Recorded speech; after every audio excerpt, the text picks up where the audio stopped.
Well-known author, investment banker, consumer advocate, analyst, trader. Chris Markowski is the watchdog on Wall Street. You want answers? Exposing the lies and myths that the big brokerage firms, the mainstream press, and the government are pushing to keep Americans away from financial freedom. You can't handle the truth. Bringing America the truth about what really happens in the financial world. Ladies and gentlemen, we're not here to indulge in fantasy, but in political and economic reality. This is the watchdog on Wall Street. I got to buy myself one of those Nerf bricks. Nerf bricks when I'm in the gym and I'm working out and I'm watching the bull excrement news and the narrative crap that's being thrown at. There's times I want to pick up a plate and I want to throw it at the television. Now, I'm not going to do that. I'm not an idiot. But they must make some kind of Nerf bricks or something like that I can throw when I continue to see the BS. Anyway, welcome, everybody. It is the one, the only, the watchdog on Wall Street show. I'm your host, Chris Markowski. Over 20 years now, taking the liars, the crooks, the cheats out behind the woodshed and giving them a beatdown. We have been destroying narratives before anyone else. Anyone else. We're the only ones that actually do it when it comes to Wall Street and business news. Why? Well, it's just not profitable. It's not. You can make a lot more money in business radio doing buy, sell, and hold programs, but I didn't have an ethical bypass at birth. That's not what we do. Now, this past week, and again, we've talked about this on the show, on the daily podcast. I've written about it. The unicorns. We have been doing our fair share of unicorn hunting for years. Years. You want to go back, you can. We archive it all. Go back and listen to shows from 3, 4, 5 years ago when we were warning you about all of these quote-unquote tech companies that aren't really tech. The Uber's a tech company. No, it's not. It's a cab company. It moves people from point A to point B. It'd be a tech company if they were doing it via teleport, a la Star Trek. Beam me up, Scotty. But it's not. It's a cab company is all it is. And much of the other nonsense that was pitched to the American people again and again and again by all of these damn liars. Liars in the news on all these myriad of different programs that they have out there and entrepreneurs and great startups and interviews. Horrible, horrible business plans. Each and every one of them. I take a look at business plans all the time. Got clients all over the country. People send me business plans all the time. Little small businesses, people looking to strike out on their own and open up a store, a restaurant, whatever it may be. And they have better models than the crap that has been being pushed out by Silicon Valley and all of these wizards of smart out there that think they're better than us, that want to tell us how to live and what to do. This WeWork one, I'm thrilled. I get nasty. You're happy that a company's blowing up. It's not a company. It's a scam. You get it? It's not real. Of course I want it to implode. Right now, the people that are going to be hurt by the WeWork implosion, yeah. Will the employees that got stock in the company be hurt? Absolutely. Absolutely. But again, you chose to work for the company. You could have taken a look at the business plan. Come on, man. Come on. I mean, you went to some of the parties. You went to some of the parties with the free-flowing drugs and alcohol nonstop gone crazy. You couldn't see the problems there. You couldn't see that there might be some issues there. There was a story this past week, and again, this is when I wanted to throw the weightlifting plate at my television, and it had to do with one of the bankers for WeWork, Goldman Sachs. Goldman Sachs earnings came out, and they weren't as high as everyone expected them to be. Some of the other big Wall Street banks did much, much better. And Goldman Sachs came out and said that it lost $80 million on its investment in WeWork. Right. Sure it did. It didn't. $80 million didn't go poof to money heaven. It didn't disappear. Goldman Sachs didn't have to step into their Goldman Sachs vault and rid themselves of $80 million. It was all on paper. It was all on paper. Goldman Sachs put a valuation on WeWork as high as $90 billion, which was double the valuation of its last money raise, which was, I think it was $47 billion. So Goldman Sachs was an early investor in WeWork, and they just said, wow, look at us. We're rich, I tell you. Look at all the WeWork stock that we got. Well, WeWork didn't go public. And what Goldman Sachs wanted to do when it did go public was to blow out of the stock, to sell it. Now, as it stands right now, Goldman Sachs is still up $70 million in its WeWork investment. What Goldman Sachs has to do is find a sucker. I thought about it this past week. I don't know why it popped into my head. In the movie Dumb and Dumber, the beginning of the movie, Harry and Lloyd are looking to put together some capital so they can make their trip to Aspen, right? They want to return the suitcase. They want to meet his love of his life. But anyway, they sell a dead bird to a blind kid. They sell it. The bird broke its neck. They taped the head to the bird so the head wasn't moving all over, and they sold it to a blind kid. That is exactly what the big firms do. They know that the companies that they're putting together are dog crap. They're well aware. They knew that they were dog crap back in the 1990s, the ones that they were taking public. We caught them. We showed you the emails with the investment bankers and the stock analysts calling these companies pieces of beep again and again and again. We witnessed Morgan Stanley buying out Dean Witter for all of their suckers, their small clients, and got them to purchase aftermarket stock in all of these crappy .com companies. Each and every one of them knew exactly what they were doing. Now, you want to push forward to the Great Recession and collateralized debt obligations and credit default swaps. They knew that those securities that they were putting together were garbage as well.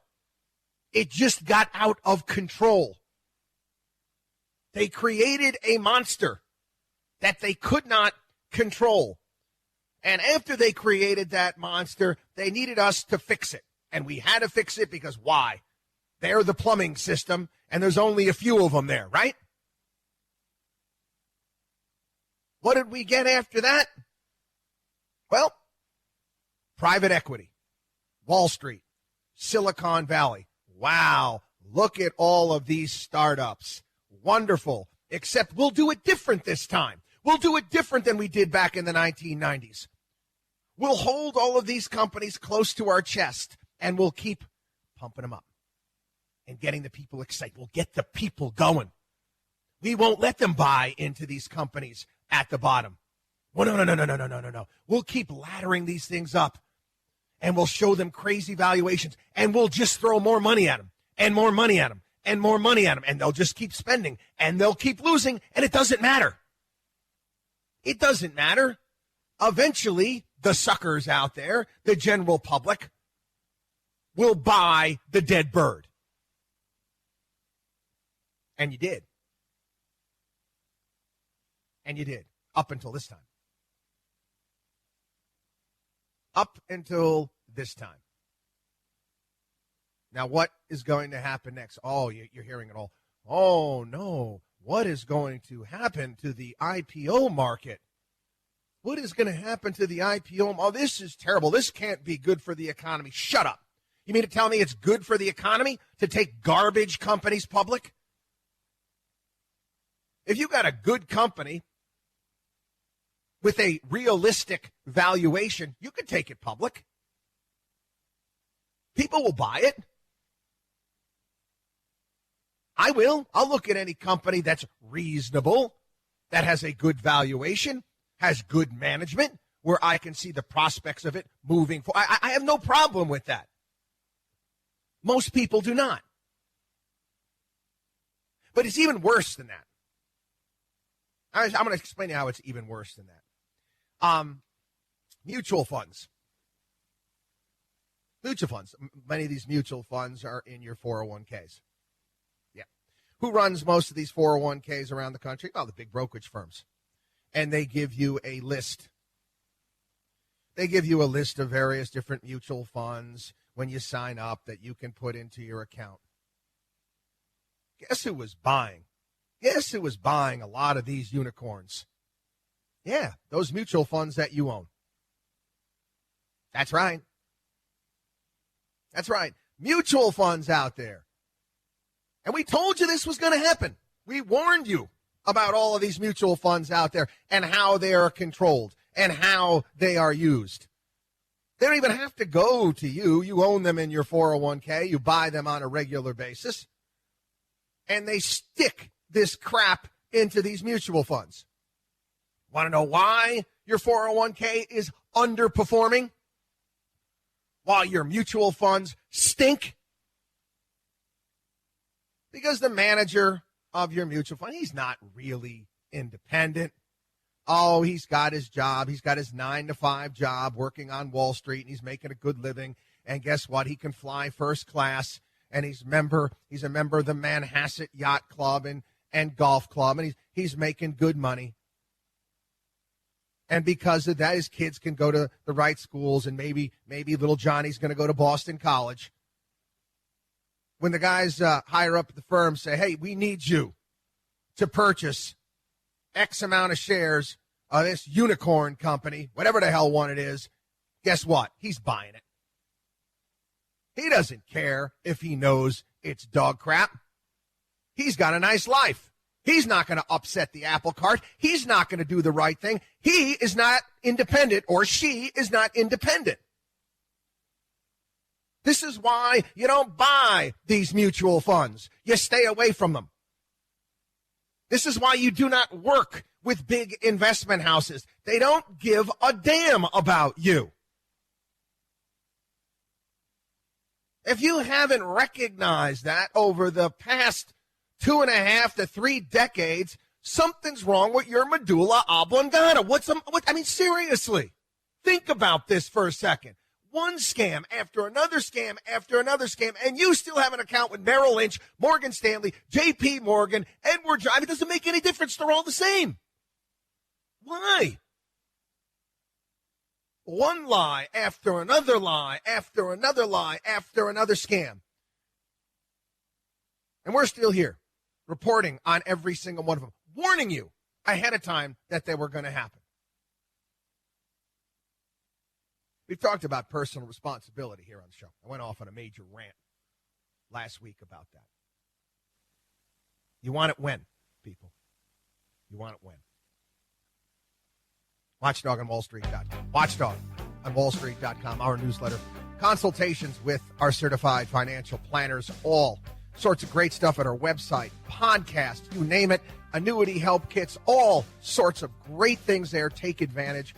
WatchdogOnWallStreet.com, our 24-hour day help hotline. 800-471-5984. That's 800-471-5984.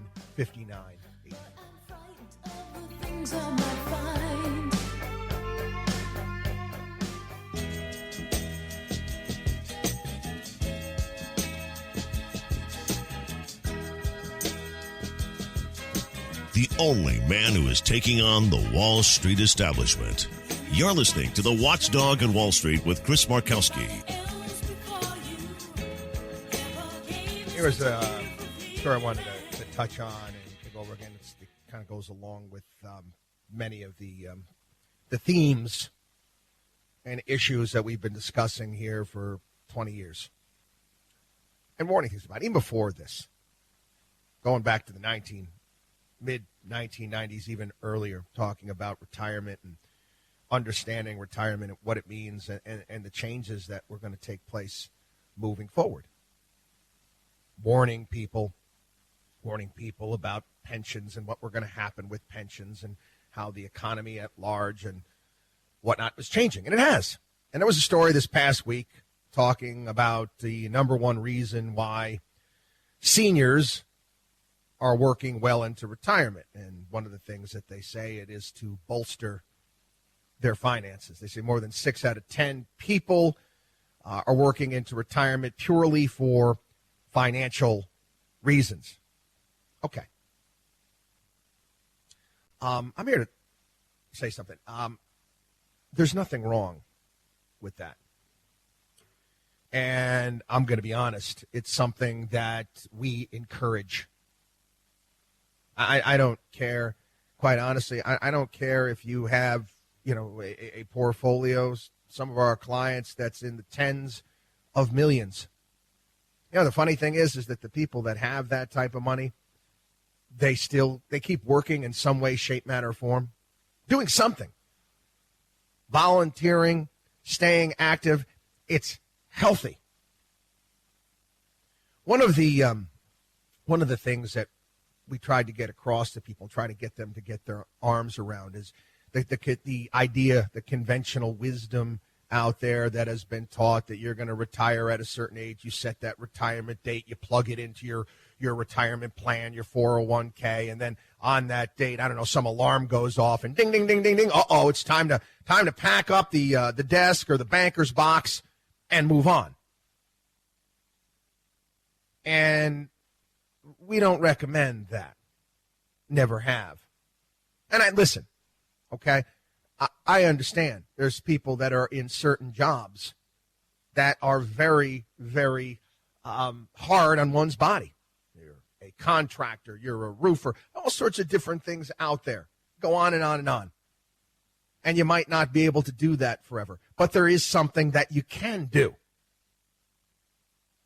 One of the ideas we tried to get across to people is say, you know what, I want to end this career at a certain point in time. Why not move on to do something 3 days a week? Anything, 3 days a week. And I always try to explain it to people. One of my favorite weeks of the year is Thanksgiving week. Thanksgiving week. I love Thanksgiving. You work Monday, Tuesday, Wednesday, get together with your friends on Wednesday night, Thanksgiving, family, friends. Friday, my wife goes shopping. It wouldn't get me near the mall. I'll go find something else to do, work around the house, day off. Thursday, Friday, back to work on Monday. It's a great week. It really is a 3-day work week. And we try to get people to transition into that, even if they don't need the money, because it's good for you. One of the biggest costs you're going to have when you're in retirement is healthcare costs. Working keeps you healthy. It keeps your mind active. Every study that we see, everything that we looked at, shows this to be the case. We yell and scream. I know, if you're new to this program, we yell and scream. An investment program, an investor advocate program that yells and screams at people to make sure that they're going to the gym, make sure that they're staying active and keeping their body healthy. You can have all the money in the world, right? But if you're not healthy, you can't enjoy it. That's a part of it. We're going to talk a little bit about this. We're going to talk a little bit about, the anti-fragile financial plan that we often get into here on the program. WatchDogOnWallStreet.com. WatchdogOnWallStreet.com. We'll be back.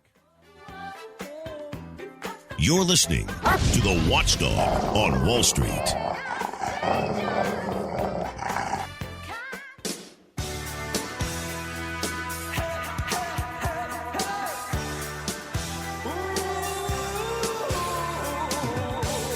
You should believe in math, not magic. You're listening to the Watchdog on Wall Street with Chris Markowski. There was a survey that I cited last year here on the program. I just grabbed it during the break, and it showed that two-thirds of American adults are quite concerned about having enough money saved for retirement. This is for their desired retirement age, where they say I want to retire when I'm 65. I want to retire when I'm 62. I was 67. So whatever it may be. And the survey that I looked at showed that Americans have about $84,000 saved, with a third as low as $5,000. I'm not surprised. Wasn't surprised. Not good. The solutions to these problems, we've said again and again, it's like dieting. Simple, but not easy. I have no magic dust here on the program at all.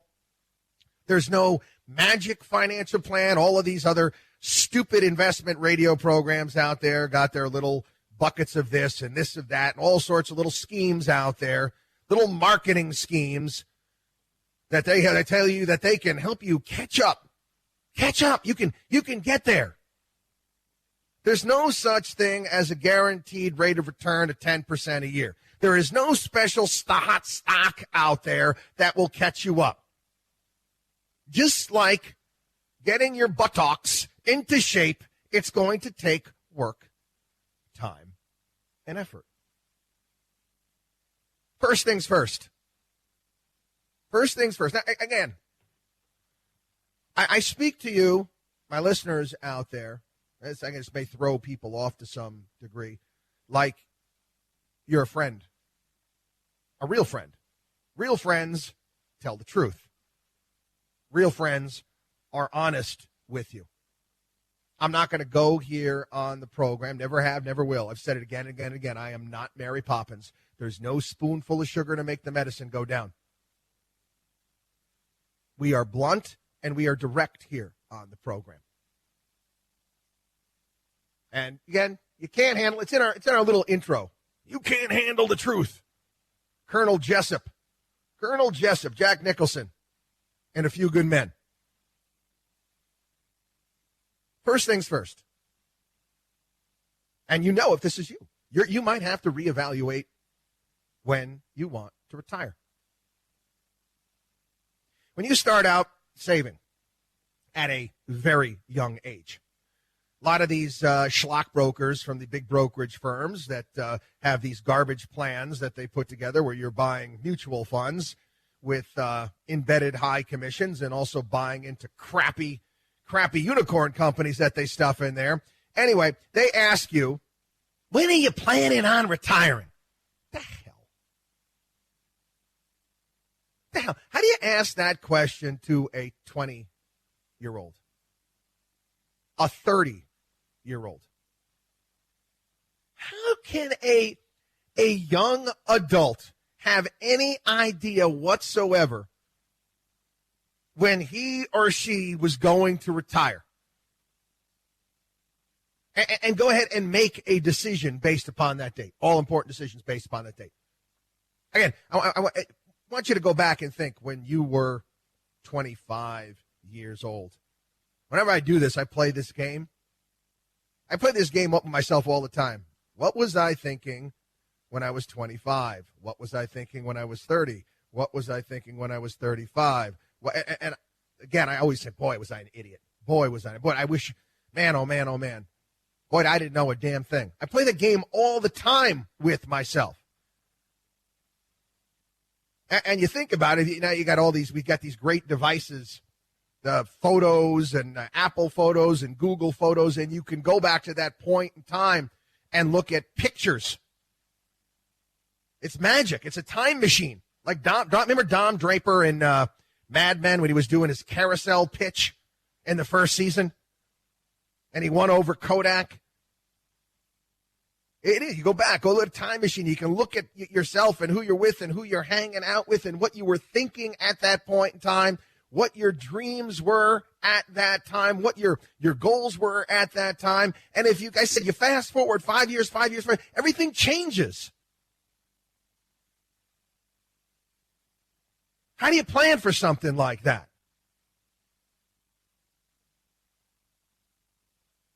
What we've been dealing with, conventional wisdom, lies by the big investment firms and the entire industry in of itself.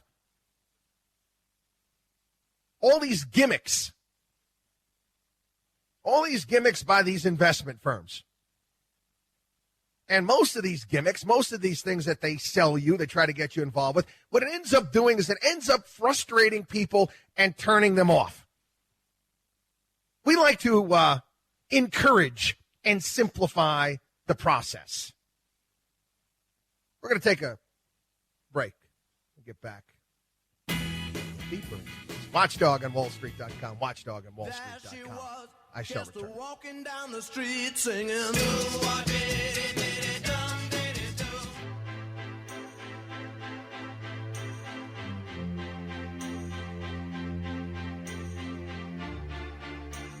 Bringing America financial freedom one listener at a time. You're listening to the Watchdog on Wall Street with Chris Markowski. What you know is true. Is it last week or the week before the show? I was making fun of Susie Orman and how she was on her program. She was telling people that they shouldn't go out and get their Starbucks coffee because you're peeing away $1 million.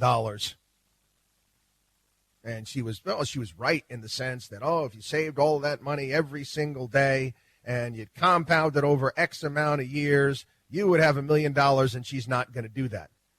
Well, I could come back at Susie, who loves to wear those sparkly jackets on her show. Susie, maybe you should just wear a cotton T-shirt instead and save all the money from those sparkly jackets you like to wear. But, Susie, you like your sparkly jackets. People might like their coffee. Right? We're only here once, correct? You want to enjoy your life. Another bit of advice that I saw, this was last year, another bit of wisdom from one of the big investment advisors out there was for people to go out and find themselves a spending buddy. Yes. With this buddy, you're going to share all of your spending and savings habits. And the spending buddies are going to hold each other accountable. Are you serious? Oh, that sounds like a lot of fun. Sounds like a lot of fun. And I remember when I saw this, I kept thinking of the movie Ted with the Thunder Buddies. Takes the concept to the next level. Another advisor, another of these ideas out there I saw was this guy, what was that, CNBC, I think it was, or Fox Business, I can't remember, was suggesting that people in their 20s and 30s should be socking away 25% of every paycheck. In my opinion, okay? The sheer stupidity of making a blanket statement like that is a grand example of why so many people out there end up being unprepared. They get intimidated and scared off. Now, I'm going to go back to when I was 25 years old. Living in New York City, railroad apartment, working on Wall Street during the day, waiting tables and bartending at night to pay my bills. There is no damn way I could have socked away 25% of what I made. Not even close. And the way thinking about this is that, and again, I like using other things that we want to improve upon. If you go to a gym and you make that commitment, you say, I am going to go and I want to get myself in shape and I'm going to hire myself a personal trainer, and you're out of shape. You haven't been running, you haven't been eating properly, you're overweight, and you show up at the gym, and the first day the trainer puts you through a crazy Arnold Schwarzenegger 1970s style 3-hour workout. Are you going to go back? No. You're not ready for that yet. Most of these cookie cutter crap that you're seeing nowadays that are offered to the masses, they're nothing more than stupid algorithms that only take into account what data is inputted. They don't work. More when we get back. Watchdog on WallStreet.com. Chris Markowski is the watchdog on Wall Street.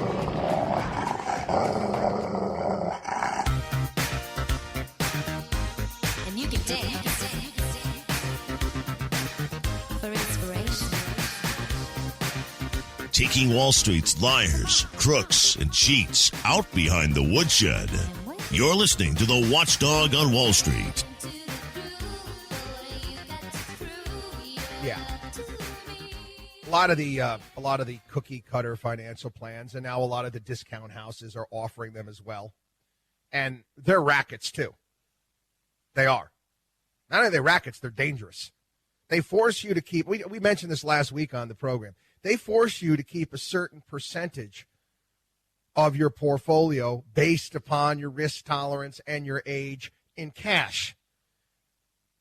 Yet they offer you nothing on your cash, where you could get upwards of up to maybe 1 3/4, maybe 2% on cash positions or close to that. You're lucky to get 25 basis points. How do you think these discount houses make their money? Oh, we're not going to charge you any commission. Hey, we're going to charge you. Okay. They're getting paid somewhere else, people. They'd be better off. And the funny thing is, they'd be better off charging you commission. You'd understand you'd be better off paying $5 a trade than getting 25 basis points on your cash. But people, oh my God, it's free.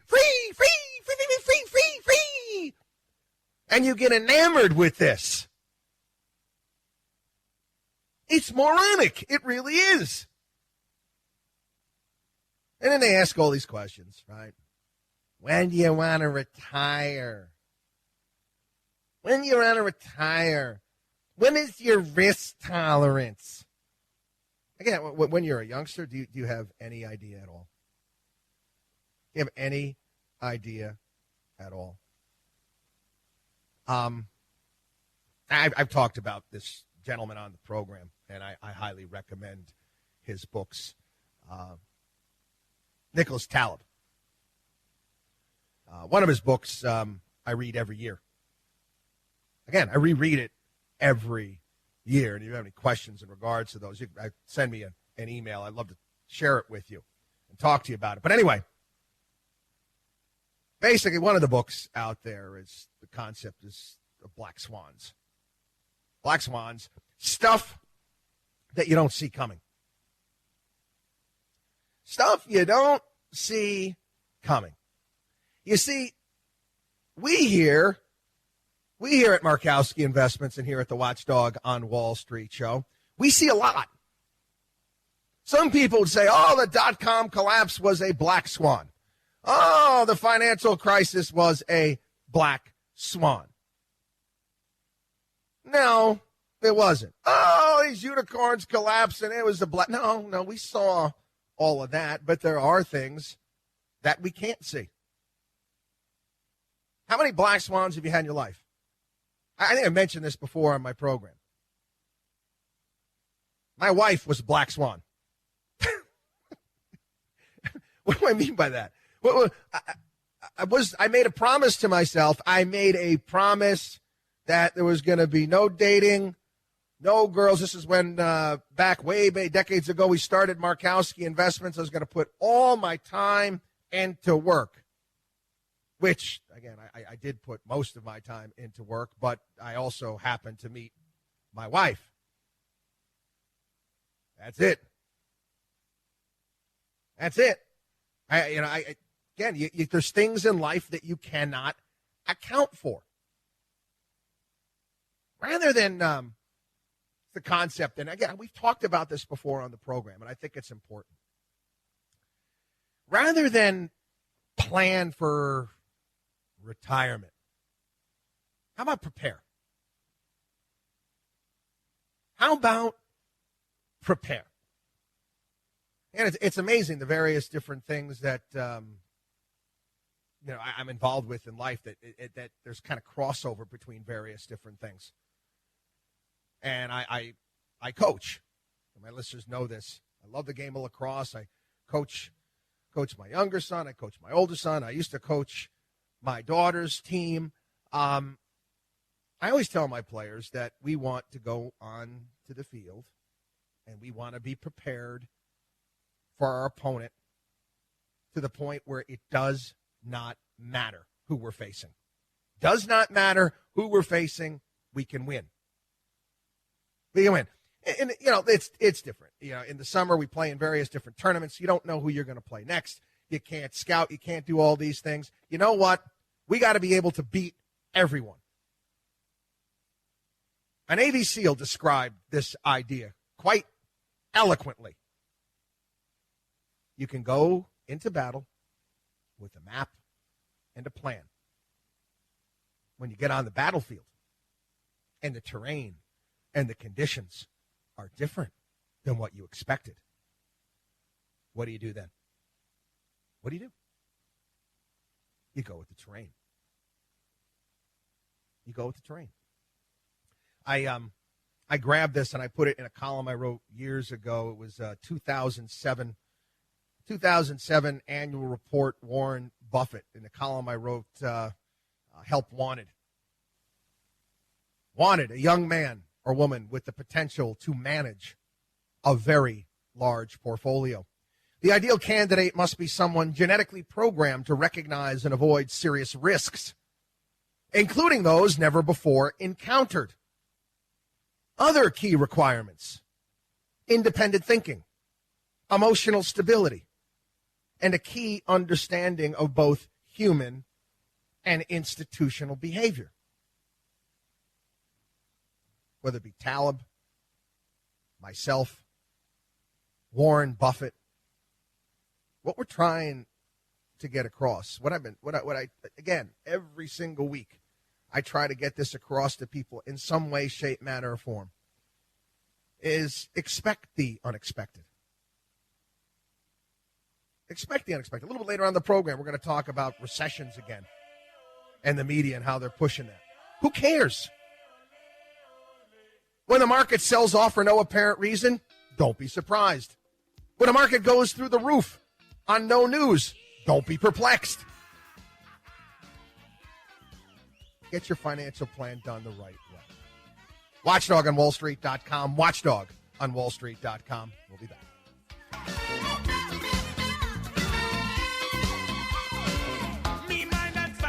You're listening to the Watchdog on Wall Street.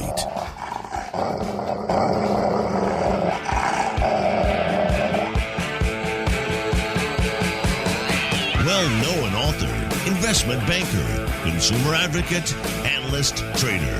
Chris Markowski is the watchdog on Wall Street. You want answers?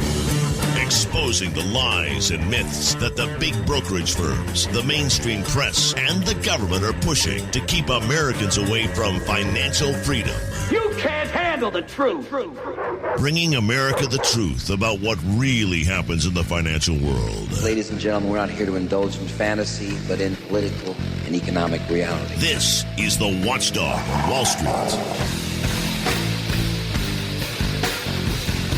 One of the things that I've learned over the years doing radio, in order for radio to be successful, in order to be good radio, compelling radio, and here's some insider information in regards to this business. I'm having a conversation with you. I'm having a conversation with you.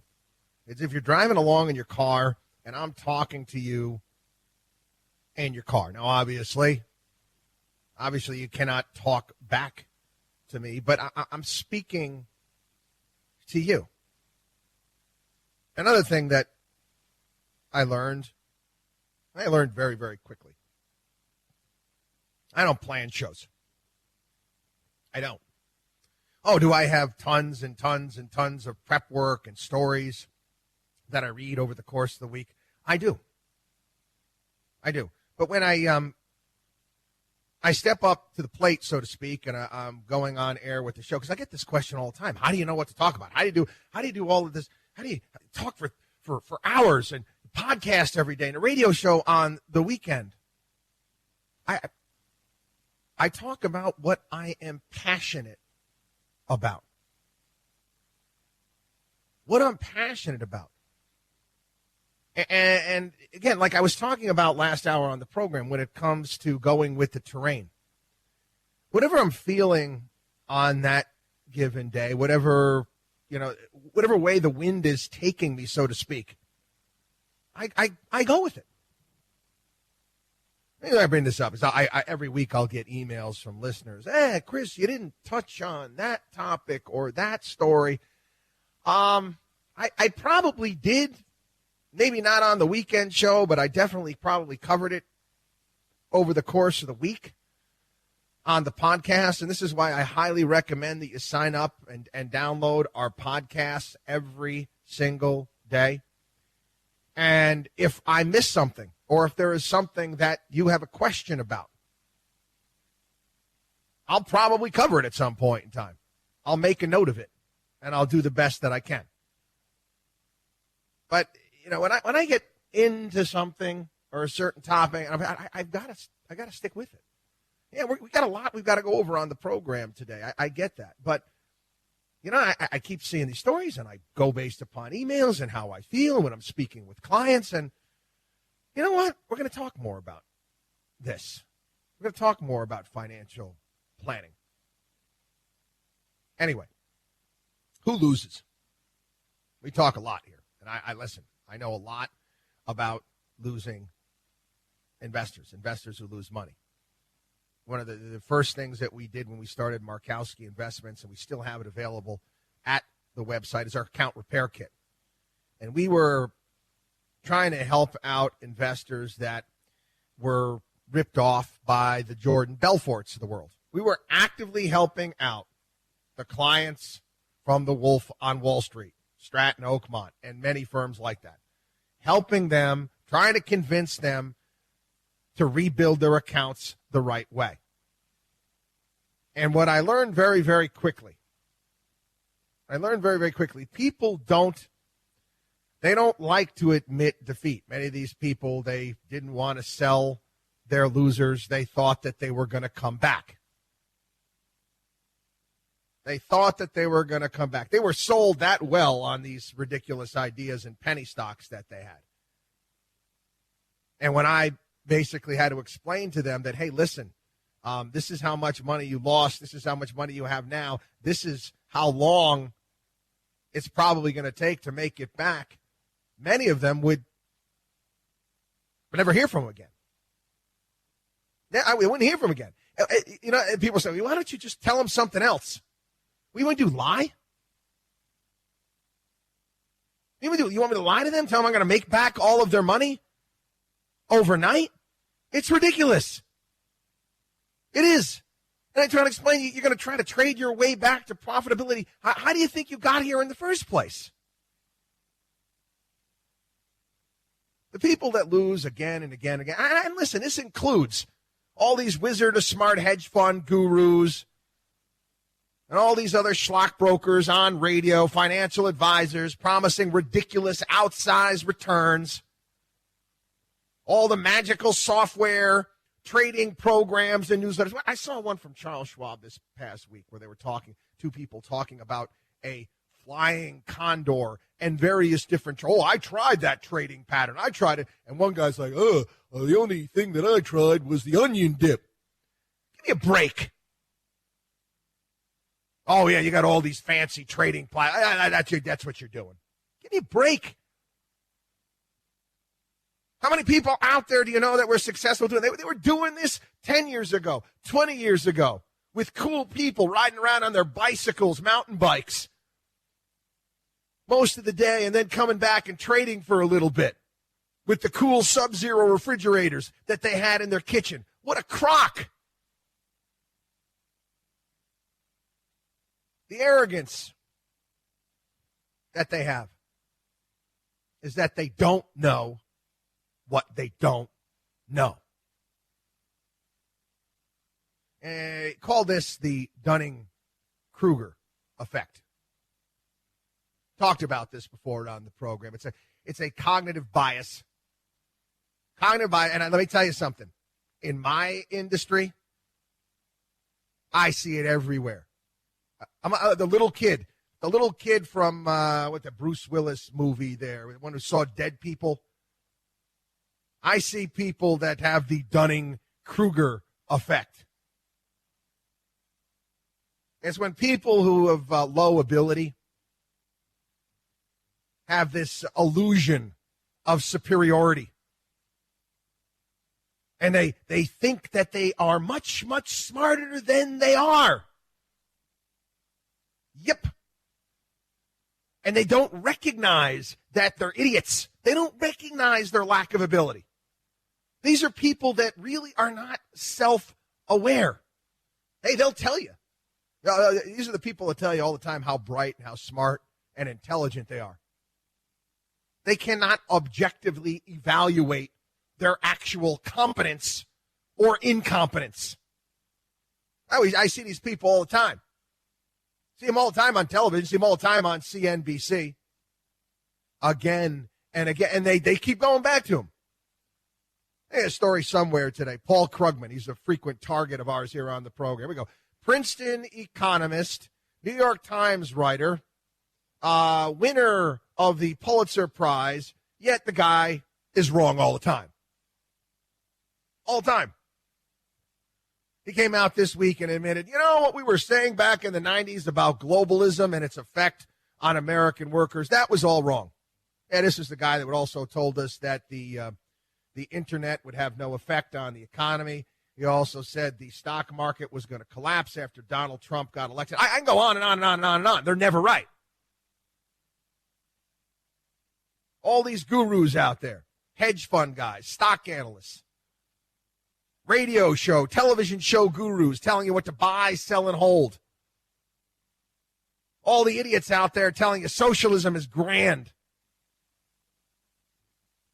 Anyway, we speak here on the program about resilience and patience when it comes to managing one's assets and having to deal with financial storms that are inevitable. The black swans are inevitable. There's I grabbed this during the break. The concept is it's called anti-fragile. And I know I've talked about this before on the program, and I thought about it. I'm going to bring it up again. Some things, think about this concept. Some things benefit from shocks. They thrive and grow when exposed to volatility, randomness, disorder, and stressors, and love adventure, risk, and uncertainty. Yet in spite of the ubiquity of the phenomenon, there is no word for the exact opposite of fragile. So he calls it anti-fragile. Anti-fragility is beyond resilience or robustness. The resilient resists shocks and stays the same. The anti-fragile gets better. This property is behind everything that has changed with time. Evolution, culture, ideas, revolutions, political systems, technological innovation, cultural and economic success, corporate survival, good recipes, the rise of cities and cultures. You need to take the concept, this concept of anti-fragility, and you need to apply it to your portfolios. And not only that, people, you know what you need to do? You need to apply it to your lives. You need to apply it to your lives. You know what you need to do? When something bad happens, try this. When something bad happens to you, or there's a misstep or a setback, you don't get the raise, you don't make the team, kids that are listening to the program, you don't get the grade that you wanted, kids. Whatever it may be. Whatever it may be. You know what you say? Good. Good. This is not mine. This is coming from a Navy SEAL. If every single time you took a stressor and you said, good, I'm going to deal with that. It's going to make me stronger on the other side. It's one step closer to where I want to be. I didn't get the grade. Well, I didn't study hard enough. Didn't make the team. Well, I didn't work hard enough. Whatever it may be, good. Good. Now I know what I need to do. Now I'm going to go out there and get it. I'm going to get after it. All these things are going to come and they're going to hit you. We talk about an anti-fragile financial plan. We want you to be able to take stressors. Not only that, we want you to take the good things on. We don't want you to go through life with a plan. We want you to be prepared.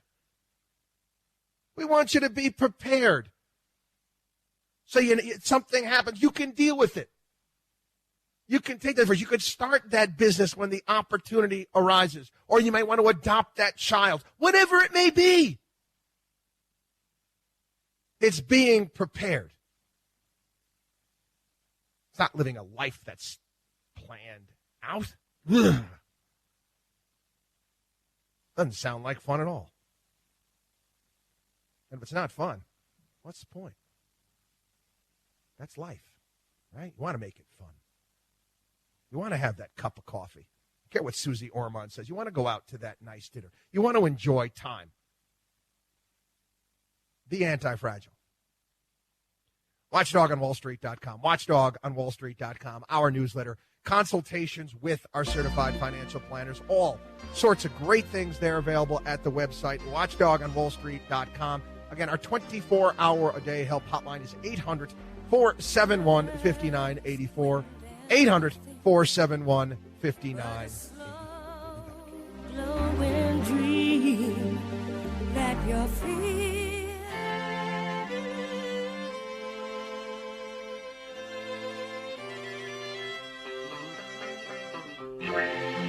This is the Watchdog on Wall Street.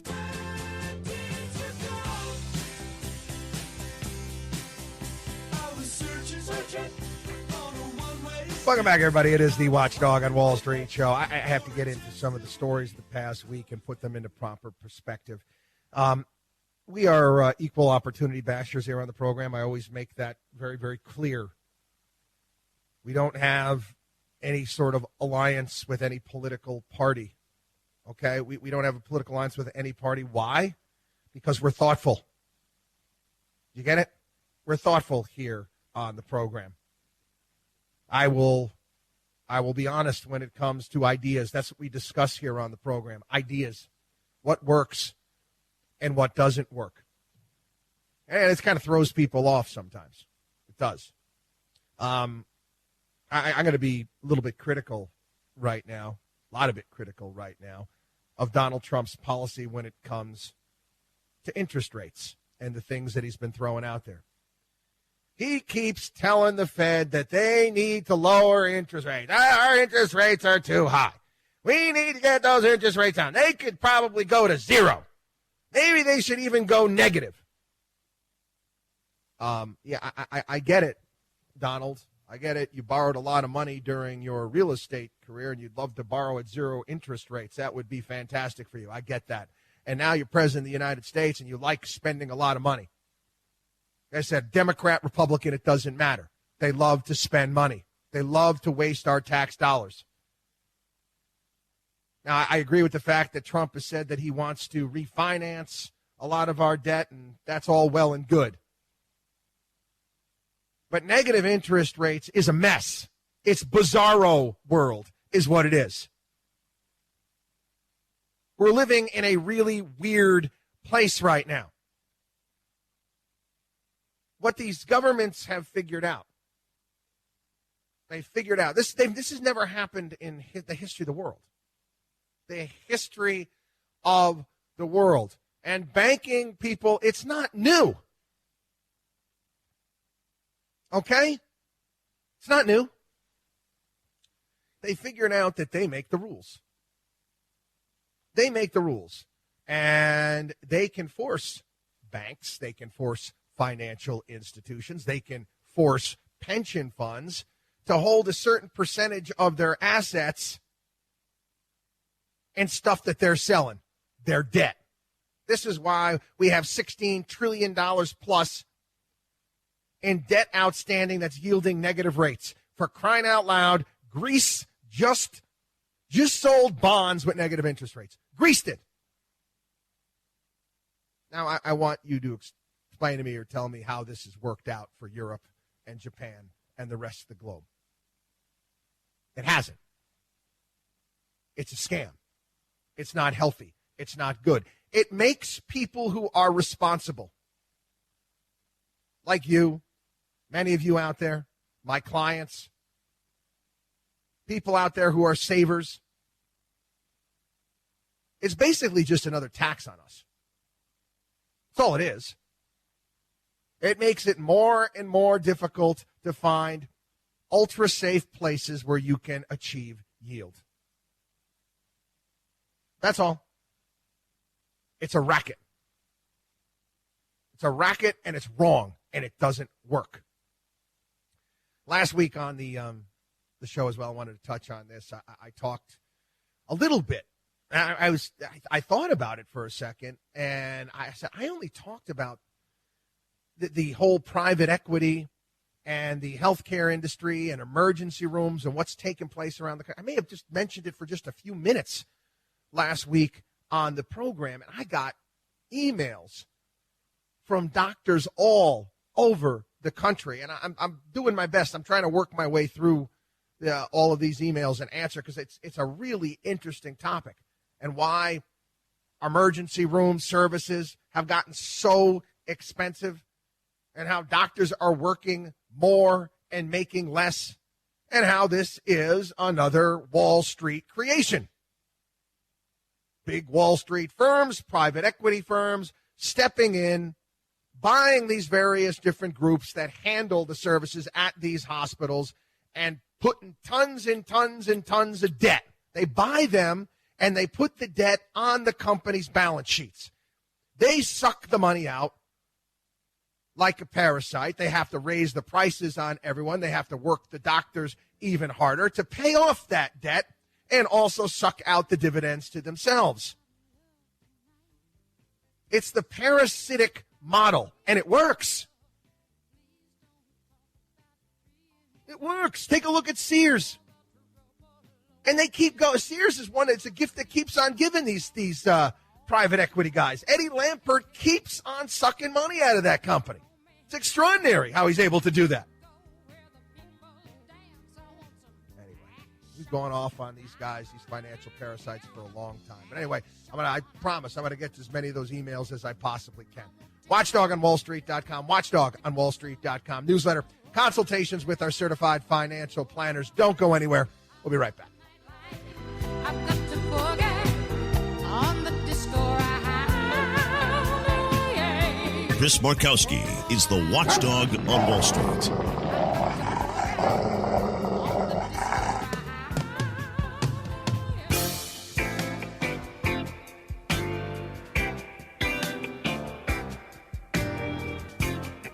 The only man who is taking on the Wall Street establishment. You're listening to the Watchdog on Wall Street with Chris Markowski. Okay, welcome back. Yeah, I gotta talk about the big Democrat debate from this past week. I don't even know how big it was. I don't think many people were really paying much attention. I can't watch the stuff. I will if I'm told there's a highlight here or there. I should probably go back and watch. I'll watch it in a clip. I tend to read through things, transcripts. It's much, much faster than having to sit through all of that nonsense, and it just frustrates me, quite honestly.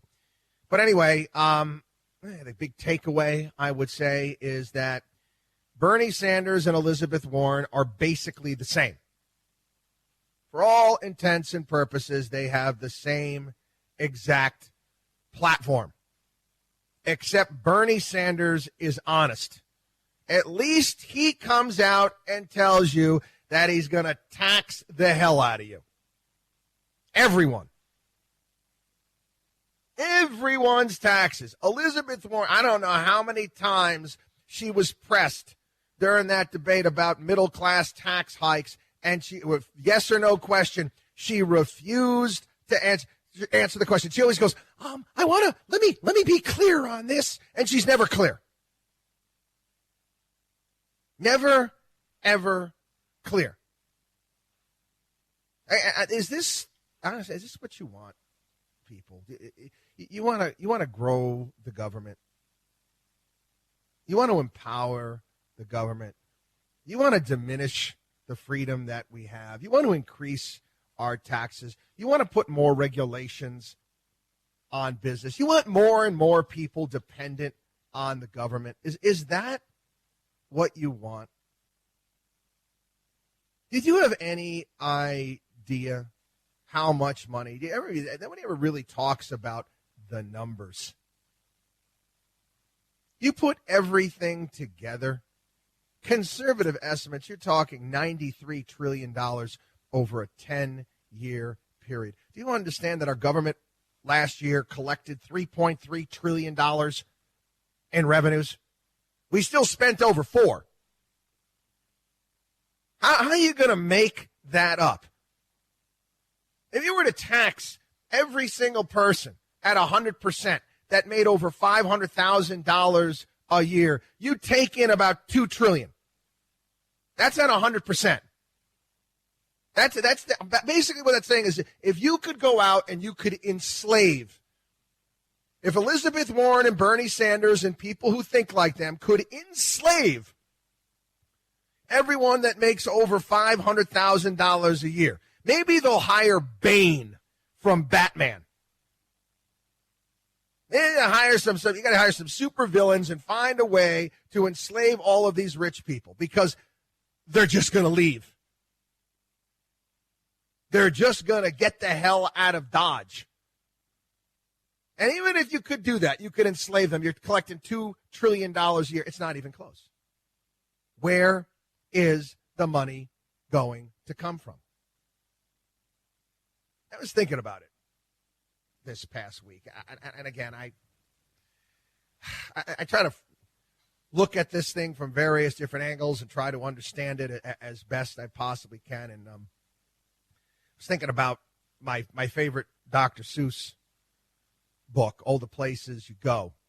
And there's a part of the book where it's called The Waiting Place. There's a part there where, you're stuck in a spot. You're stuck in a spot, and you get to this place, and you find out people are just waiting, and he says waiting for a train to go or a bus to come or a plane to go or the mall to come or the rain to go or the phone to ring or the snow to snow or waiting around for a yes or no, waiting for their hair to grow. Everyone is just waiting. Waiting for the fish to bite or waiting for wind to fly a kite or waiting around for Friday night or waiting perhaps for their Uncle Jake or a pot to boil or a better break or a string of pearls or a pair of pants or a wig with curls or another chance. Everyone is just waiting. Now, I wrote about this 10 years ago.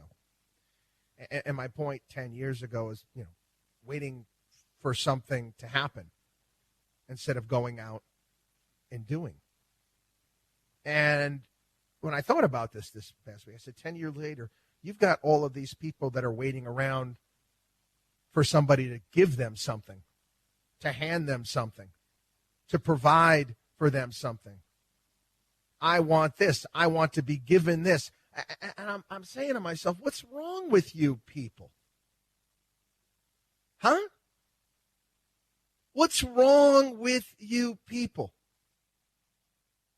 I want to grab these people by the lapel, smack them upside the head, Don Corleone style, and tell them to act like a man. What is wrong with you people? Go out and build and create on your own. Stop looking for Washington to provide for you or do for you. That's not the purpose of government. I used to think back that if John F. Kennedy were alive today and he came out and he said, ask not what your country can do for you, but what you can do for your country. Do you understand? He'd be done. It's a right-wing lunatic statement.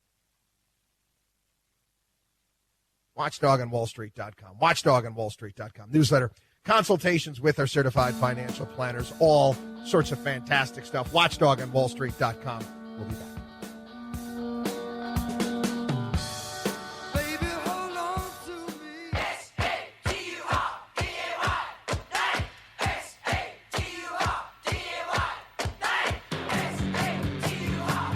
You should believe in math, not magic. You're listening to The Watchdog on Wall Street with Chris Markowski.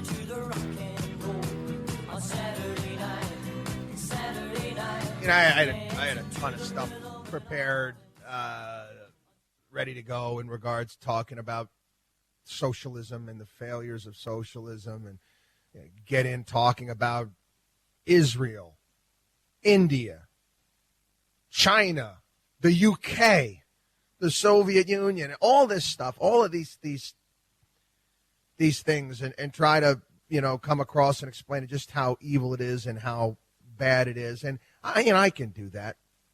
You got a kid out there that is a big believer in feeling the burn, or Elizabeth Warren. I'll give him a talking to if you'd like, but you need to do it. You need to do it.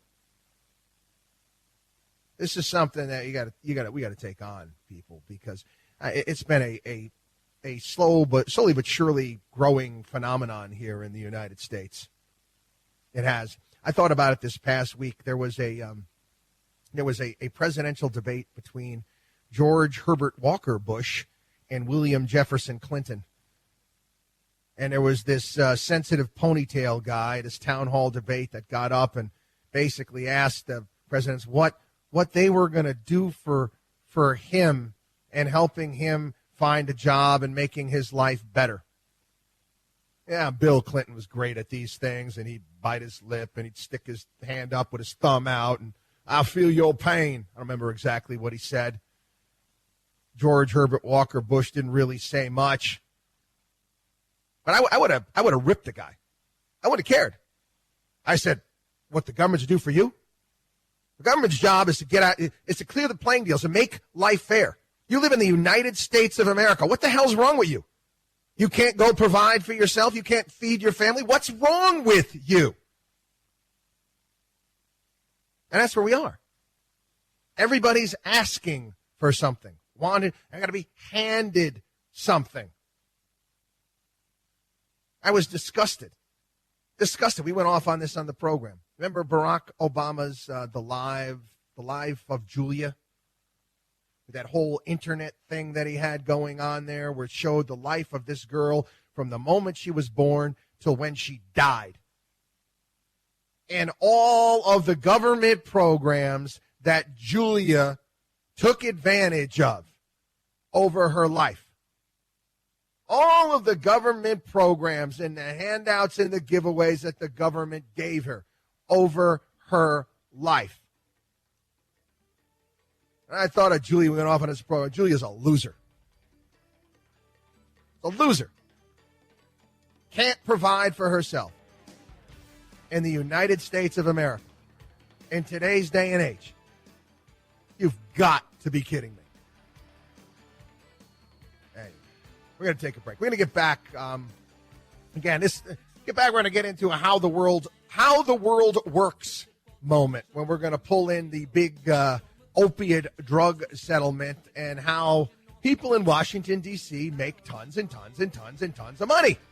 Don't go anywhere. Watchdog on WallStreet.com. Watchdog on WallStreet.com. Please take advantage of everything we have. Watchdog on WallStreet.com. We'll be back. You're listening to the Watchdog on Wall Street.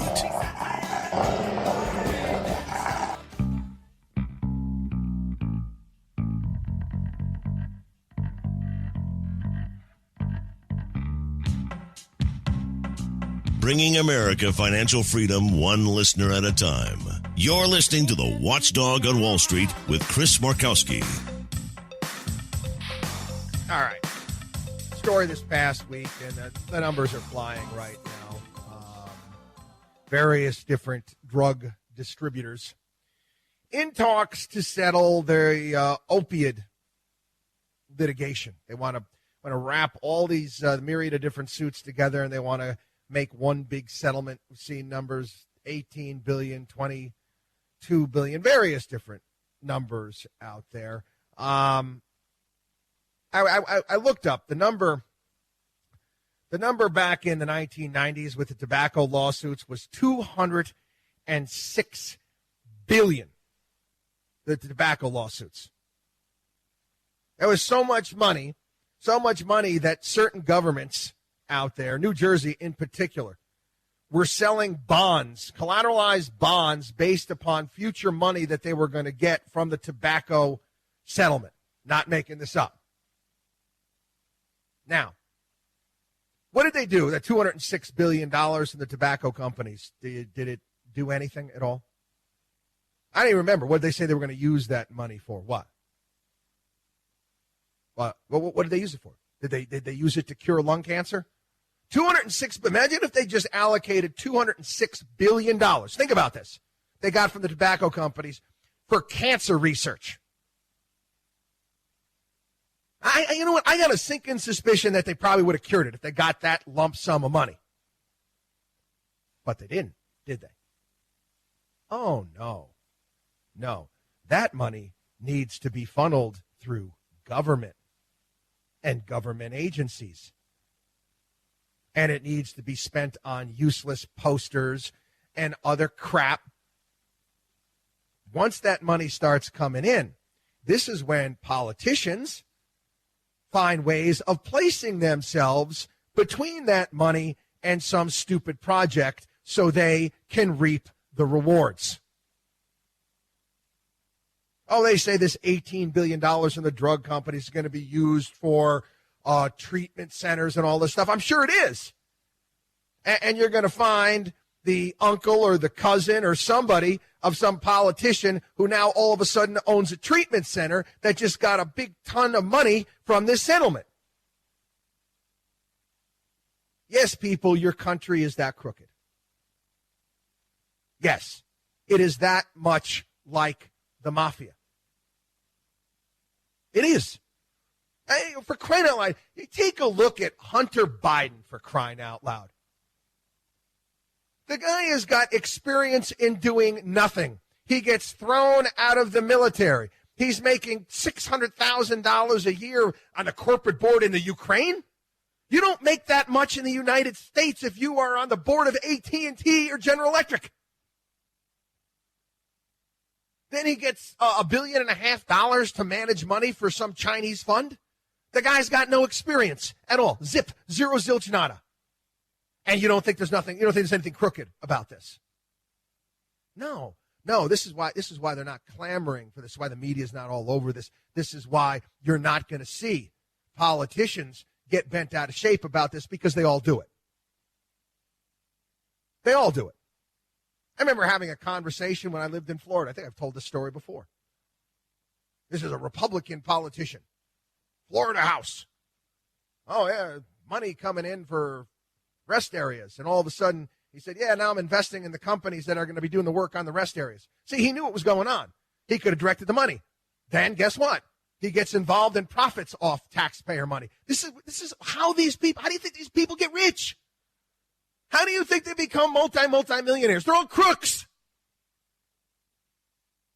They're running a racket. They have the nerve to put mafioso in jail. Their racket is way bigger. Billions in this case. You know how much of this money is going to end up in the hands of families of politicians? It's gross, is what it is. Yet we keep voting these people in. We keep voting again and again and again. And I'm going to be honest, you can hate Donald Trump with the heat of 1,000 white suns. Okay, you may not like the way he speaks. You may not like the way he talks. You may not like the way that he tweets. You may not even like his policies. But you have to know he's not a part of this. He's actually built stuff and created on his own. Anyway, I've got to talk about the media a little bit. If you don't think that, if you take anything that comes out of the mainstream media and you believe it, you can't. And it's frustrating. Basically, you have to go into watching any network at any point in time, and you really have to put your thinking cap on. And you have to say to yourself, does that sound right? That sounds fishy to me. ABC this past week, on purpose, ran a video, a fake video of, they said, was fighting in Syria between the Turks and the Kurds, which was instead it was a rifle range demonstration in Kentucky. Lots of guns going off and explosions and all this stuff. ABC News knew exactly what they were airing. And they didn't care. Do you understand what's coming down the pike with these deep fake videos and what they're going to be capable of doing? Don't watch them. Don't watch them. They are nothing more than propaganda outlets. That's it. That's all they are. They don't do anything else. Another example of this past week, when they're pushing a narrative, they would love to get a recession. Love to get a recession. Jamie Dimon from J.P. Morgan Chase, the CEO, is interviewed this past week about whether or not a recession is coming. And he gives this answer talking about recessions are always coming. Basically is what he's saying. Didn't see one coming around the bend or anything like that. What was the headline everywhere? Everywhere. Drudge, Fox, New York Post, Jamie Dimon sees there's a recession ahead. No clarity, no perspective, completely misquoting the guy. They're liars. And the sooner you recognize that they're liars, the better off you're going to be. Watchdog on wallstreet.com. Watchdog on wallstreet.com.